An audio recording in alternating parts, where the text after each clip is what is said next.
مرحب مرحب يا هلال أهلا أهلا كيف بسم الله الرحمن الرحيم. Alhamdulillahi wassalatu wassalamu ala Rasulillah wa ala alihi wa sahbihi wa man walah, amma ba'd.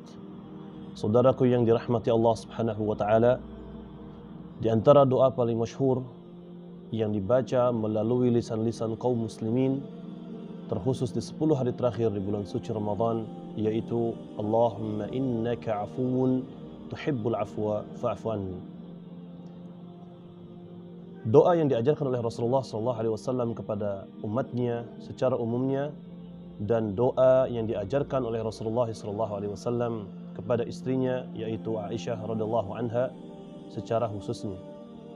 Dijelaskan dalam hadis Al-Imam Ibnu Majah bahwasanya Aisyah radhiyallahu anha bertanya kepada Rasulullah SAW, Ara'aita idza waqaftu lailatal qadr ma aqulu fiha?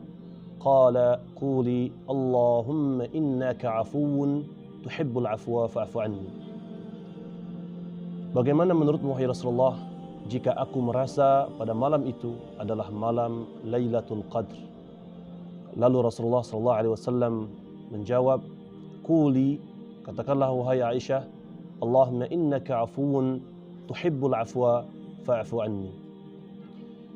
Dalam riwayat Tirmidzi, Allahumma innaka afuwun karim tuhibbul afwa fa'fu anni.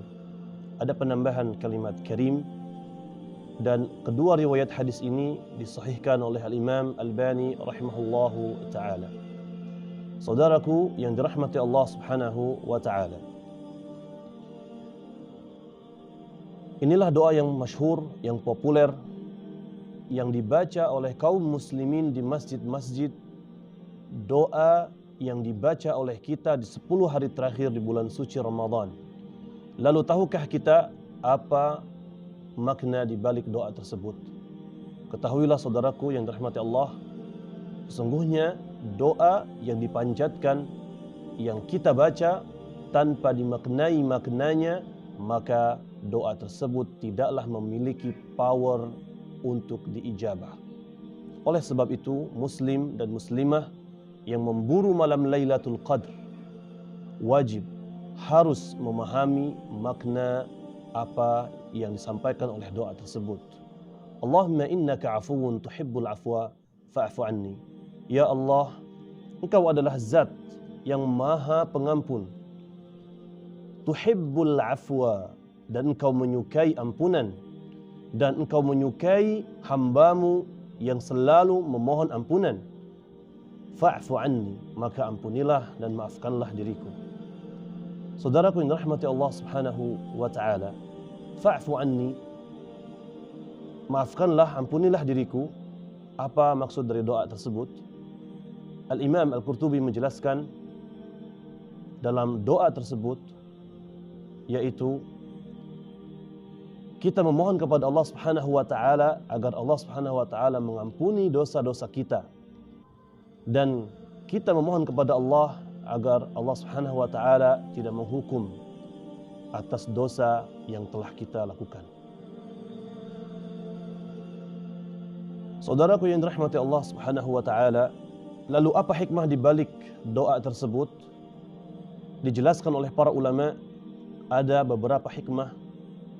Di antaranya, salah satunya adalah kita memohon ampun kepada Allah Subhanahu wa ta'ala di 10 hari terakhir di bulan suci Ramadan. Kita hanya diminta untuk memohon ampunan kepada Allah Subhanahu wa ta'ala. Kenapa ampunan? Kenapa kita tidak diminta hal-hal yang lain? Minta mobil, minta motor, minta rumah, minta pekerjaan, minta karir, dan minta yang lainnya. Kenapa ampunan? Syekh Muhammad bin Muhammad Al-Mukhtar Shinkiti menjelaskan, jika Allah Subhanahu wa ta'ala mengampuni semua dosa-dosa kita, maka seluruh masalah di dunia dan di akhirat selesai. Ya, maksudnya adalah Allah Subhanahu wa ta'ala jika Allah Subhanahu wa taala mengampuni seluruh dosa-dosa kita, maka seluruh masalah yang kita miliki di dunia dan di akhirat ini bisa teratasi. Bukankah semua masalah, semua bala, semua musibah yang datang menimpa kita tidak lain dan tidak bukan karena perbuatan dosa kita sendiri. Allah Subhanahu wa taala berfirman dalam Al-Qur'an surah Asy-Syura ayat 30, A'udzu billahi minasyaitonir rajim. Wa ma asabakum min musibatin fabima kasabat aydikum. Apapun yang telah menimpa engkau berupa musibah, fabima kasabat aydikum, maka itu semua karena ulah dari tangan kalian sendiri. Saudaraku yang dirahmati Allah Subhanahu wa taala, semua masalah, semua bala, semua musibah, semua terjadi karena perbuatan dosa kita. Maka jika Allah Subhanahu wa taala mengampuni, selesailah semua itu.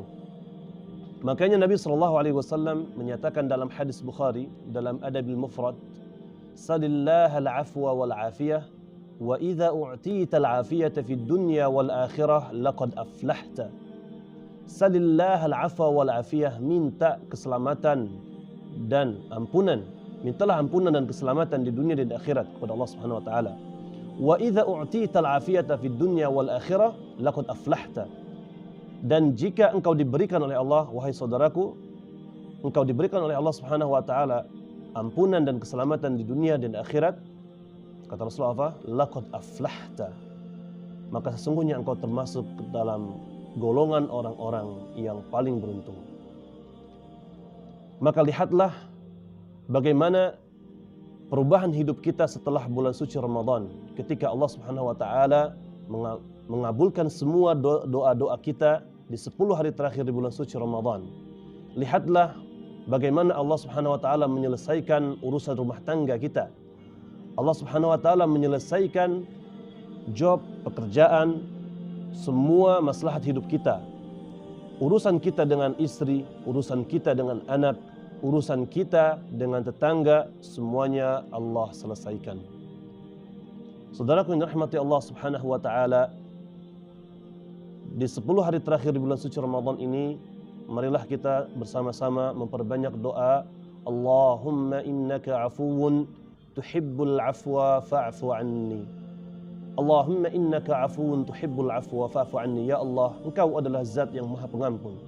Tuhibbul afwa, dan Engkau menyukai ampunan, dan Engkau menyukai hambamu yang selalu memohon ampunan. Fa'fu anni, maka ampunilah, maafkanlah diriku.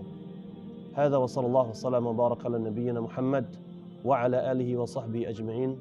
Assalamu alaikum warahmatullahi wabarakatuh.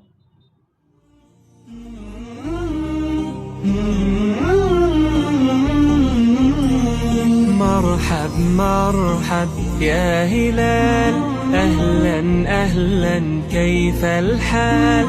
قد غبت وإليك اشتقنا، وانتهى بعدك صار وصال. نعطي صبرا نأخذ أجرا والله